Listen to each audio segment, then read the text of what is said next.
Hello friends. In today's class, we'll talk about different types of language processor like preprocessor, compiler, and assembler.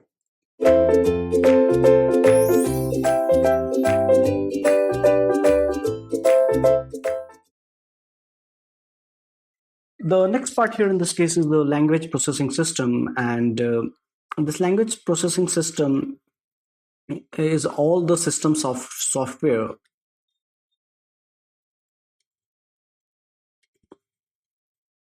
required for translating source program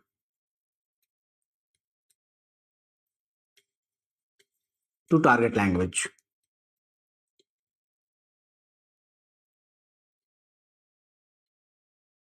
Okay, so now here we can see here that the entire system program.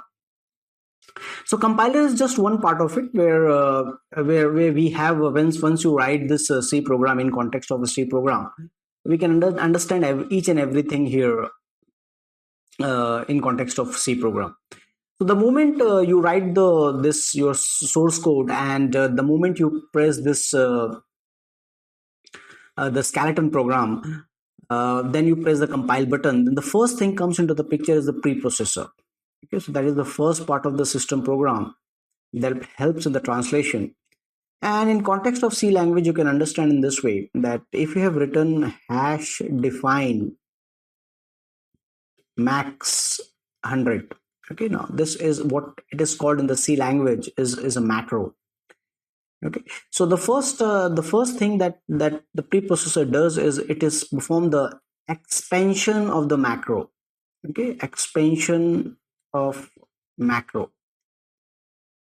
So wherever you have written this max in your C program, that will be replaced by 100. Okay, so that is the task of this preprocessor, and we can just summarize the situation as it perform nothing but the expansion of macros.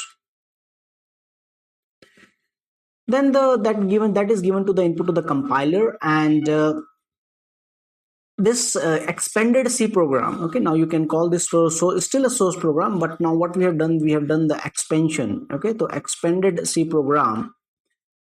C I'm using because we are more or less familiar with this C, everyone. Given to the compiler, and compiler with this all the phases, will come to that number of phases in compiler.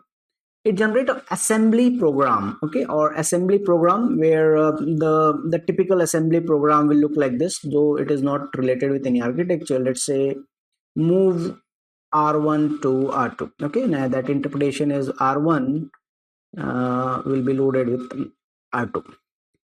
So that is also sometimes called as a machine language. So that is the output. Machine language is the output.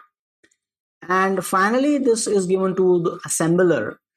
What assembler does is that it takes that assembly language, and let me say here move R1 R2. So what it does is that it, according to the ISA instruction set architecture, it finds the correct bit string for move. Okay, so for each architecture, this bit string may differ. So here maybe suppose hypothetically this is move is equal to this bit string in one architecture, and R1 is equal to 000, suppose, and R2 is equal to, let's say, 1. So assembler task of the assembler is to convert, take this move and then convert into its corresponding string of zeros and 1.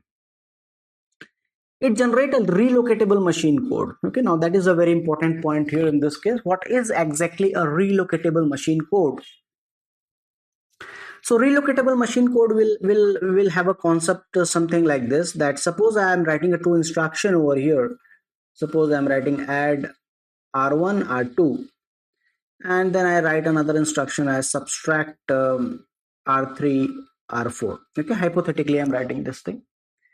So now here what does the assembler does is that it perform this addressing like this, that it assign the first address as 0. Okay, the instruction, this is the instruction, and it will assign the address 0, and suppose this instruction is I1, and size of I1,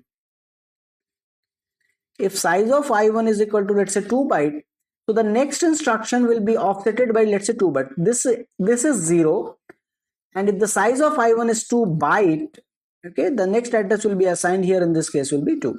In that way it assigns the addresses, and that addresses we call it as a relocatable machine code.